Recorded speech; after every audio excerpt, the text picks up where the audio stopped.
তো যাই হোক, ওয়াজের শুরুতে একটু কথা বলে নিলাম, একটু ভূমিকা বলে নিলাম, কারণ শীত করলে অনেকে শীতের ছুটে সবাই একবার নরম থাকে, কি কথা শুনবে। এই জন্য মাঝে মধ্যে আমাদের রক্ত একটু গরম করতে হয়, ঠিক না ঠিক? আল্লাহ দিনের জন্য কষ্ট পেয়েছে আপনারা। আমরা আলোচনায় যাব, তার আগে আলোচনার ভূমিকা শুরু করার আগেই, আলোচনার ভূমিকা চলতে চলতে এই মাহফিলটা এত বড় একটা তাফসীর মাহফিল। আজকের এই মাহফিল হাজার হাজার মানুষের উপস্থিতি, বাদ ভাঙা জোয়ার, এই উপস্থিতি, এই আজকের এই মাহফিল থেকে কোন কথার মাধ্যমে কে হেদায়েত হয়ে যাবে আমরা জানি? আমরা জানি না। আমাদেরকে অনেকে বলে এত মাহফিল করে লাভ কি, মানুষ তো ভালো হয় না।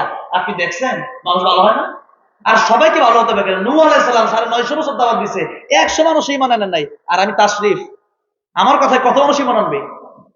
তারপরে একজনও যদি আনে, আল্লাহ বলেছেন নবী ফাযাক্কির ইন্নামা আনতা মুযাক্কির। আবু জাহল এত বুঝাইছে, আবু জাহল ঈমান আনছে নবীর কথা।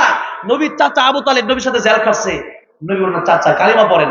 আল্লাহ কয় ও নবী, আমি যার কপালে হেদায়েত রাখছি, ইন্নাকা লা তাহদি মান আহবাবতা ওয়ালাকিন্নাল্লাহ ইয়াহদি মান ইয়াশা ওয়া হুয়া আ'লামু বিল মুহতাদিন। আপনি দাওয়াত দিলে হবে না।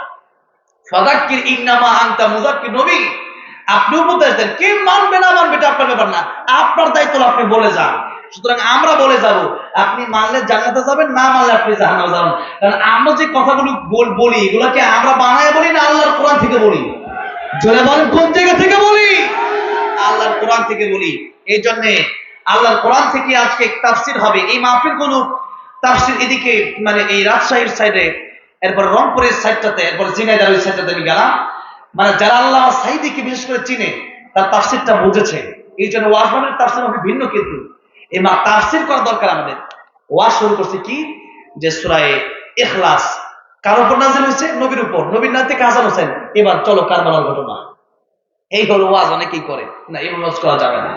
কোরআন শরীফের যে আয়াতটা বলছেন আপনি সেই আয়াতের তাফসীর করে মানুষকে ব্যাখ্যা করে বুঝায় দেন যে আপনি কি বললেন, এতে কি আমরা বুঝতে পারলাম, আমরা কি আমল করবো তা বোঝার দরকার আছে না নাই বলেন? মাফি করে লাভ, এত কষ্ট করে অনেকেই না খেয়ে, আমি দুপুরও খাই নাই, রাতও এখনো খাই নাই। কথা বুঝতে পেরেছেন? আমি বলতেছি, কেন বলতেছি? যাতে করতে মানুষ একটু হলেও নামাজের দিকে দাবিত হয়, কোরআনের দিকে দাবিত হয়। তো আলোচনা শুরুর মুহূর্তেই আমাকে আমার সভাপতি সাহেব বলছে যে শেষে তার মানুষ এরকম থাকে না। তো এখন যারা আছে আল্লাহ রাস্তায় এই মাহফিলটার জন্য, দিনের জন্য যে যা পারেন বড় নোটটা দিবেন, কোনটা দিবেন? রাজি আছেন ইনশাআল্লাহ? আরে বেলাল রাদিয়াল্লাহু আনহু আমার একটা লুঙ্গি, কয়টা লুঙ্গি? একটা। নবী বলেন আনফিক ইয়া বেলাল, বেলাল তুমি দান করো, আল্লাহর ভান্ডারে কোনো কম নাই। আল্লাহর ভান্ডারে কোনো কম আছে? কত কোটি কোটি মানুষ পৃথিবী থেকে চলে গেল, কত ধনী মানুষ চলে গেল, তাদের ধন সম্পদ তারা খেয়ে যেতে পারে না, ঠিক না ঠিক? নবী বলেছেন গিনাকা কাবলা ফাকারকে। আমি হাদিসটা পড়েছি, আমি সামনে সময় পেলে বলবো ইনশাআল্লাহ। যে টাকা পয়সা যখন আছে গরিবত মনে করো, এটা গুরুত্ব দাও, টাকা পয়সাকে যেতে সেতে নষ্ট করবো না। বিড়ি সিগারেট পান করে কে হয়তো আজকে একসাথে নষ্ট করে দিতে পারে। আজকে 31st নাইট আমি আসার, ওরে আল্লাহ, এক মসজিদ আল্লাহ মাগরিবের নামাজ পড়ার জন্য